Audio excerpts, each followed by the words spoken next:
Jadi apa sih Bun sebenarnya yang faktor yang sangat mempengaruhi anak itu bisa memiliki keterampilan sosial yang bagus gitu ya? Nah, di sini adalah sinergi hubungannya. Hubungannya sinergi itu bekerja sama, baik dia di sekolah maupun di rumah.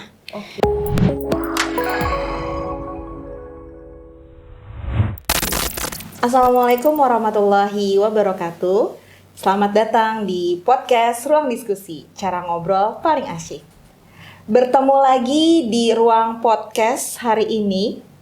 Kita akan membahas hubungan sosialisasi anak di sekolah maupun di rumah yang erat kaitannya dengan sinergi peran pendidikan dalam membentuk keterampilan sosial anak. Nah, bagaimana kita sebagai orang-orang di sekeliling anak dapat memberikan stimulus yang tepat? Hari ini kita akan kedatangan teman diskusi yang sangat luar biasa. Langsung saja saya Bunda Lulu, mari kita berdiskusi. Oke, baik teman diskusi di rumah, kita sudah kehadiran teman diskusi pada hari ini yaitu Bunda Wenda. Assalamualaikum Bunda Wenda. Waalaikumsalam Bunda. Oke, hari ini tadi sesuai di awal ya, kita akan membahas bagaimana sih keterampilan sosial anak baik di rumah dan di sekolah ternyata sangat berpengaruh terhadap sinergi orang-orang di sekelilingnya gitu ya.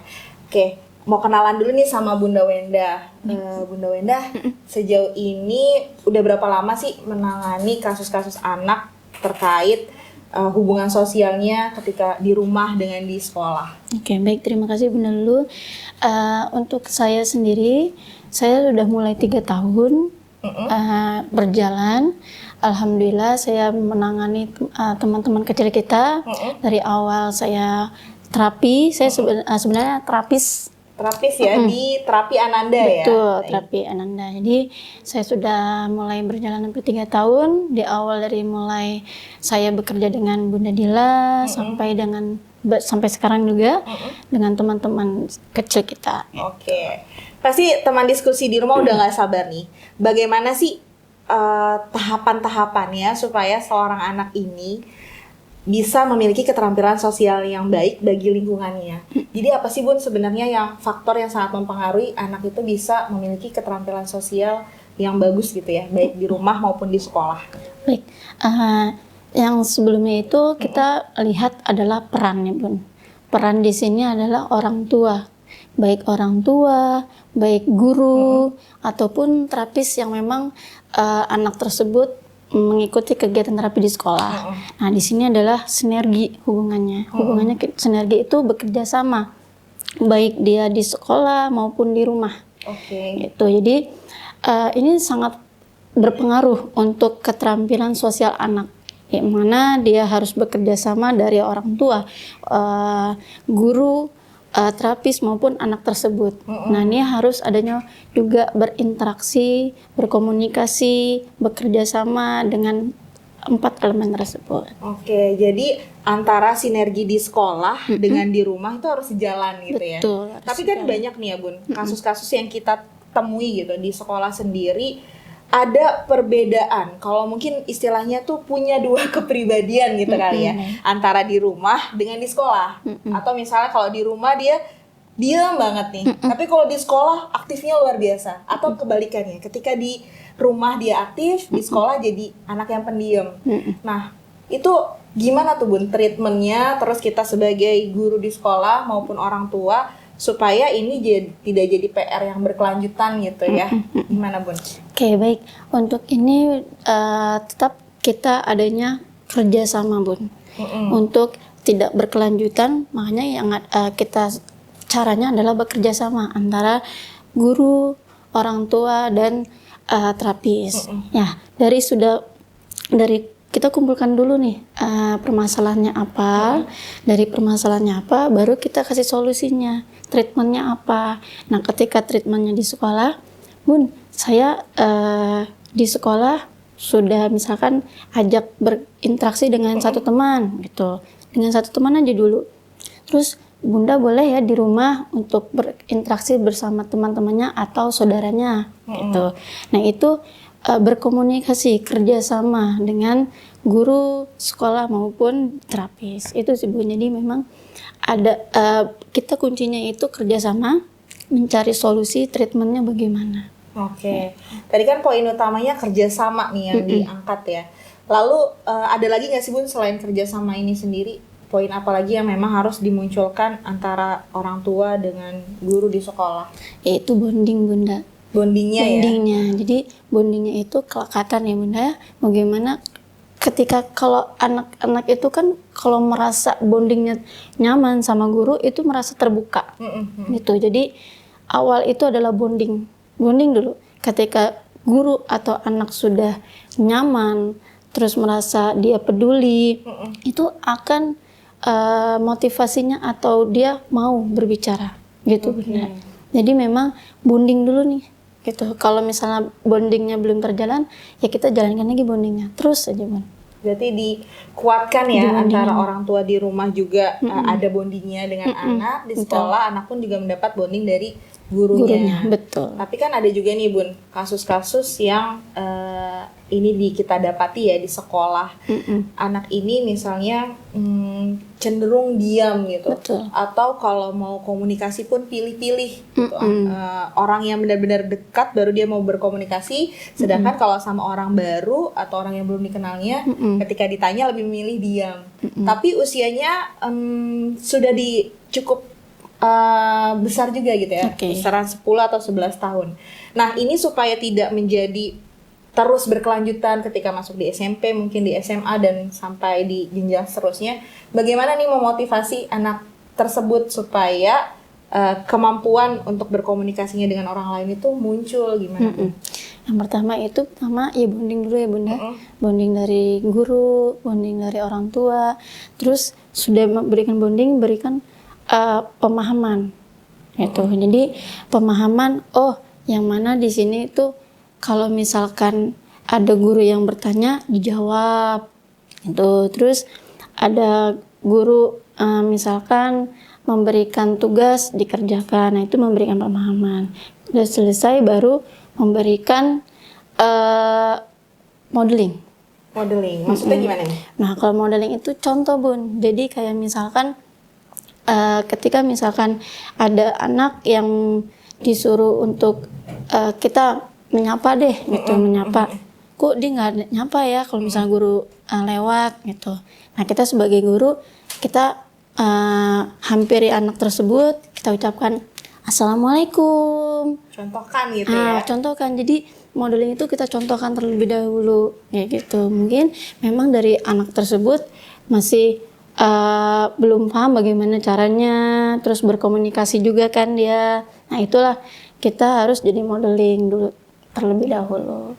Tapi sebenarnya kita juga perlu nggak sih menggali, menurut Bunda Wenda ya, kita perlu nggak sih menggali kenapa misalnya anak ini kok sampai nggak mau bicara atau kayaknya terkesan takut gitu ya sama orang ketika dia mau berpendapat. Itu perlu digali nggak sih? Lalu kita bisa tahu batasannya, ini masih dalam batas wajar nih, atau memang yang kita ternyata butuh bantuan konseling di luar gitu.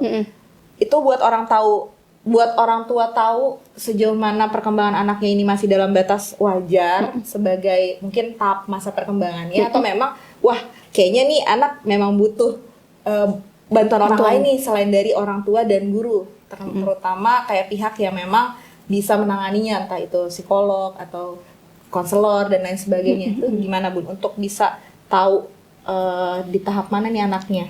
Oke, jadi mungkin yang pertama itu kita cari tahu dulu dari lingkungan keluarganya bagaimana, atau memang kalau misalkan di keluarganya ada pembahasan yang kamu harus ini ya, kamu ini, berarti memang pada dasarnya dari keluarga seperti itu. Tapi kalau misalkan memang dari keluarganya dia sudah mulai baik-baik aja komunikasinya, terus juga dari memang gurunya sudah, berarti memang dari anaknya tersebut gitu. Jadi kalau memang anaknya memang memahami butuh bantuan, berarti bisa ke psikolog gitu. Jadi kalau memang dirasa antara orang tua nih ya, teman diskusi antara orang tua dan guru di sekolah itu merasa sudah melakukan tahapan-tahapan yang memang sejalan gitu, tapi anaknya belum ada perubahan juga dari segi perilaku sosialnya. Nah, mungkin itu bisa dicoba gitu ya Bun ya, untuk menghubungi yang sekiranya bisa menangani lebih baik lagi gitu ya. Oke. Kalau dari Bunda Wenda sendiri ada nggak sih kasus-kasus yang mungkin serupa terus diberikan treatment dan akhirnya sang anak ini berhasil melewati fase sosialisasi yang akhirnya bertumbuh menjadi lebih baik lagi, ada nggak Bu? Untuk di saat ini kita ada di usia 7 tahun anaknya. Jadi di sini itu bekerja sama juga Bunda, bekerja sama antara wali kelas atau guru, orang tua di rumah, dan mungkin guru pendamping atau shadow teacher gitu. Jadi yang mana di sini pertama itu ada kasus kayak anak berangkat ke sekolah. Terus memang kalau di sekolah itu kan untuk belajar ya Bunda. Terus ketika dia sudah di kelas, terus gurunya belum menginstruksikan dia mengerjakan sesuatu, tapi tidak dikerjakan, malah bermain gitu, bermain. Dia taunya bermain. Nah, akhirnya nih kenapa nih? Berarti kita kan harus ada lihat nih permasalahan apa gitu. Akhirnya latar belakangnya gitu ya. Nah, kita coba lihat, kita gali-gali, oh berarti di sini kurangnya bonding. Di sini kurangnya interaksi antara guru, interaksi antara orang tua dan murid. Gitu. Orang tua dan siswa. Terus di sini juga memang harus berperan aktif terhadap misalkan di sekolah. Berarti wali kelas atau guru berperan aktif kepada anak tersebut, walaupun memang dia belum paham, tapi adalah peran penting, adalah komunikasi. Seandainya contohnya anaknya misalkan namanya Rizky, kita duduk yuk bersama teman-teman di sini. Gitu. Jadi dia ada terlibat dalam suatu kegiatan di situ. Jadi dilibatkan anak itu dan tetap berkomunikasi dan tetap kita modeling, kita tetap kasih pemahaman dan di situ terus menerus Bun kuncinya. Intinya jangan sampai bosan gitu ya. Betul. Jangan sampai bosan untuk memberikan pemahaman-pemahaman yang baik tadi gitu ya. Itu. Oke. Tadi berarti ada berapa poin tuh Bun? Kita ulang lagi ya. Biar tahun diskusi aku juga bisa mengingat-ingat juga nih ada berapa poin ya. Pertama tadi kerjasama ya, kemudian 2 bonding, lalu ketiga, udah ketiga belum kita tadi? Ketiga itu mungkin lebih ke lebih apa namanya ya? Ke kerjasama, kan tadi udah kerjasama, sama ini Bun, untuk terlibatnya. Berperan aktif. Si anak ini diikut sertakan dalam kegiatan-kegiatan gitu ya, dalam diskusi. Betul. Mungkin dalam mengambil keputusan gitu ya. Jadi sehingga anak ini muncul kepercayaan dirinya. Betul, gitu. Bunda. Oke, ada lagi nggak Bun selain dari ketiga itu? Apakah ketiga ini sudah mewakili semuanya untuk bisa dicoba dan dipraktikkan orang tua di rumah nih untuk membangun sosialisasi anak? Saya rasa itu cukup. Hanya memang perlu kita latih lagi dan perlu memang terus-menerus. Karena itu tidak sekali 2 kali. Itu pengulangan dan itu memang butuh waktu, butuh proses sehingga bisa menjadi benar-benar berkualitas yang bagus anak tersebut. Oke.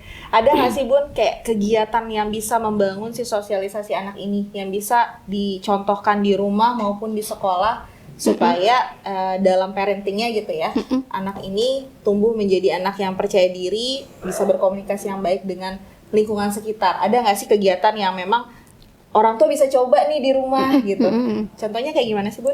Oke, kalau misalkan di sekolah ya Bun ya, kalau di sekolah itu biasanya hal yang sederhana aja Bun, untuk memperkenalkan diri dulu, gitu, memperkenalkan diri. Ketika misalkan boleh anak A, misalkan Rizky, boleh maju di depan memperkenalkan diri, terus hobinya apa, coba bicarakan ke teman-temannya gitu.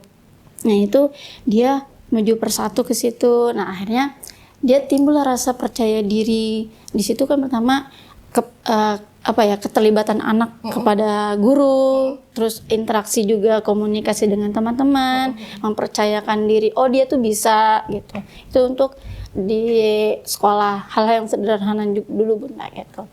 Kalau di rumah mungkin dari orang tua misalkan, yuk kita bermain di luar bersama siapa? Bersama teman-teman gitu, mungkin tahap playground gitu, tuh ada teman-teman boleh samperin gitu dengan seusia-usianya ya, gitu berinteraksi lagi gitu. Jadi di situ dia oke, saya mau bermain nih sama teman-teman, saya mau samperin. Nah, caranya masih belum tahu, berarti kita modeling dulu nih orang tuanya. Contohin gitu, kasih pemahaman, ini siapa namanya, kita mau bermain bersama, bermain apa. Nah, itulah komunikasi gitu. Oke. Terus kan ini menurut Bunda Wenda aja ya, kan sekarang tuh kalau dalam komunikasi kita suka dengar istilah-istilah dia mah anaknya introvert gitu, dia mah anaknya ekstrovert.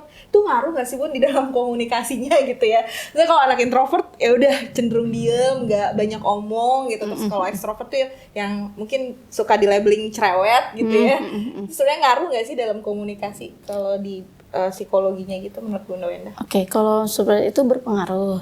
Tapi kita lihat dulu Bun gitu. Jadi apakah ada juga kayak misalkan dia introvertnya di luar, tapi di dalam di rumah nggak biasa-biasa aja gitu. Ya, komunikasi oke. Iya, gitu komunikasi ya. aja karena ya mungkin dia pertama di awal belum bisa mengikuti rasa di sini saya masih di dunia luar loh gitu, masih dunia baru gitu. Jadi dia masih adaptasi gitu ya? masih memilih-milih gitu.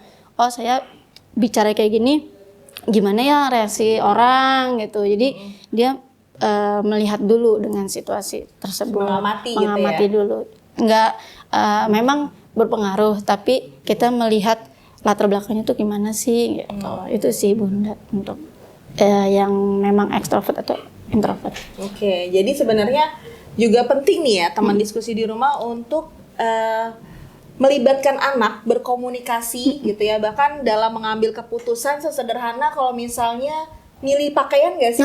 Betul. Kalau kita sekolah betul. lagi mau bepergian terus anak dikasih kepercayaan buat ya udah mau pakai baju yang mana nih gitu. Betul, bisa ya? bisa. Oke, terus kayak sederhana misalnya belanja di supermarket, ya, itu bisa juga ya diterapin mungkin bisa. Di rumah bersama orang tua. Orang tua mungkin kalau awalnya takut-takut mengamati dari jauh gitu ya, betul. anaknya beli gitu. Yang penting kasih kepercayaan dulu ke anak-anak itu, karena anak-anak kalau udah dikasih percayaan, oke dia gitu. Percaya diri muncul, walaupun memang salah, tapi kita tidak melabelkan salah, tidak. Gitu, yang penting ini masih proses pembelajaran, jadi kita arahin itu sih Bun. Oke. Ya berarti tadi kuncinya kita ulang lagi, kerjasama, bonding juga, melibatkan anak dalam setiap aktivitasnya. Betul. Sehingga ketika dihadapkan dengan orang lain, dia bisa mampu berkomunikasi dengan baik gitu ya. Oke. Nah kalau misalnya di jenjang-jenjang yang lebih atas nih Bun, tadi kan kita bicara di tingkat yang bawah ya, yang mungkin anak belum percaya diri untuk ngomong karena baru adaptasi lingkungan yang baru. Kalau untuk orang dewasa sendiri ada nggak sih sebenarnya itu kayak masalah kesulitan dalam berkomunikasi itu bisa didapatkan di orang-orang dewasa nggak? Maksudnya ada nggak kasus-kasus di orang dewasa kayak gitu? Apa memang dari kecil karena nggak distimulus akhirnya ke bawah sampai dewasa atau gimana tuh? Kalau untuk dewasa ya Bun, pasti ada Bun dewasa gitu. Kita lihat lagi latar belakangnya gimana di rumah. Apakah memang di rumah itu berkomunikasi dengan orang tua ya? Maksudnya berkomunikasi dengan orang tua itu intens, atau memang ketika dia di rumah itu dimarahin aja ketika dia mengungkapkan sesuatu tapi salah terus aja gitu. Terus akhirnya kok saya salah terus ya gitu. Lebih baik saya diem aja lah gitu. Terus akhirnya akhirnya di sekolah pun terbawa gitu. Jadi ketika memang komunikasinya seperti itu, perilakunya pun muncul gitu. Berarti pengaruhnya memang dari skill komunikasi ini ke perilaku ya. Betul. Ya. Dan kalau memang orang tua di rumah nggak menyadari tentang si anak ini ada mungkin yang harus ditingkatkan, itu bisa ke bawah sampai dewasa. Bisa benar gitu. Itu bisa nggak sih Bun kalau udah dewasa diobatin kan? Diobatin ya. Diobatin gitu ya. Karena kan kalau udah dewasa tuh bingung juga gitu nge-treatnya gimana. Karena kan udah merasa dewasa, sudah merasa sudah memiliki kemampuan yang matang juga, tapi bisa saja orang-orang di sekelilingnya mungkin tidak nyaman dengan dia yang diam atau dan lain sebagainya. Itu gimana tuh Bun kalau yang sudah sampai ke dewasa? Kalau dewasa lebih ke mungkin lebih ke cerita untuk satu orang yang dia percayai aja gitu. Misalkan oke, kamu kenapa gitu. Entah misalkan orang dewasa kita lebih ke anak-anak yang SMA, SMP ya Bun ya. Iya benar. Gitu. Jadi lebih kayak ada nih guru misalkan satu yang memang dia percaya banget, dia deket banget ya. Bun, saya di rumah gini misalkan Cerita gitu ya. Jadi mengekspresikan apa yang dia rasakan ketika memang di rumah dia nggak bisa, karena dia di sekolah dan ketemu sama gurunya mungkin yang memang dia percaya gitu. Jadi untuk orang dewasa itu lebih ke satu orang yang dia percayai dulu, karena memang butuh proses ya di situ. Nanti dari yang guru itu kasih timbal balik responnya kayak gimana, kita kasih pemahaman seperti apa, akhirnya kita dorong juga pelan-pelan untuk berkomunikasi dengan temannya bagaimana gitu. Itu sih Bun untuk ini satu yang orang untuk dewasa ya. Itu anak-anak kayak SMA gitu SMA, ya. SMP, jadi kita lebih pendekatan dulu sih Bun, pendekatan pelan-pelan karena memang butuh proses ya, dan butuh proses dia mau mengungkapkan apa yang dia rasakan gitu, dan menggali pun itu sulit sekali gitu kan. Butuh nyaman dulu. Nah sehingga itu bisa keluar tuh apa yang diresahkan, apa yang digelisahkan gitu. Oke. Ya, baik teman diskusi, udah lumayan panjang banget obrolan kita hari ini tentang peran sinergi orang tua dan guru terhadap anak supaya kemampuan sosialisasinya meningkat. Nah, mungkin di sesi akhir kita akan dengar closing statement dari Bunda Wenda. Baik, terima kasih Bunda dulu. Oke, untuk statement saya itu lebih ke arah orang tua, kita sebagai pendidik ya Bun, kita sebagai pendidik, orang tua maupun terapis gitu, kita harus bekerja sama. Kita harus memiliki bonding dulu. Utama itu bonding Bun.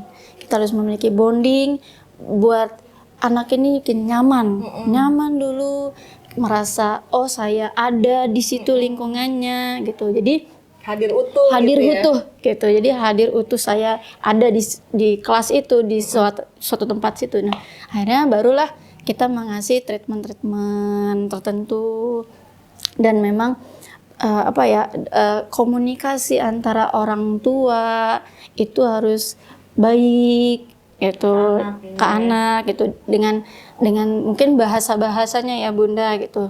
Ada kalanya mungkin anak tersebut bicara intonasinya juga terlalu tinggi, jadi orang tua menganggap oh anak tersebut ini marah ke saya gitu, padahal biasa aja gitu. Jadi komunikasi juga, suara juga, nah itu juga berperan penting semuanya.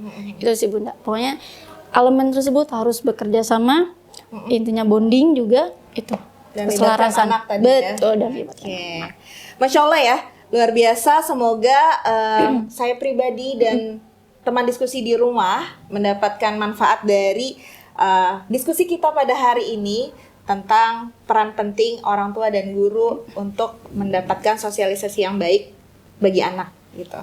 Kita cukupkan ruangan diskusi hari ini. Terima kasih Bunda Wenda. Sama-sama Bunda Lulu, terima kasih. Dan terima kasih teman diskusi di rumah. Terima kasih teman-teman. Assalamualaikum warahmatullahi wabarakatuh.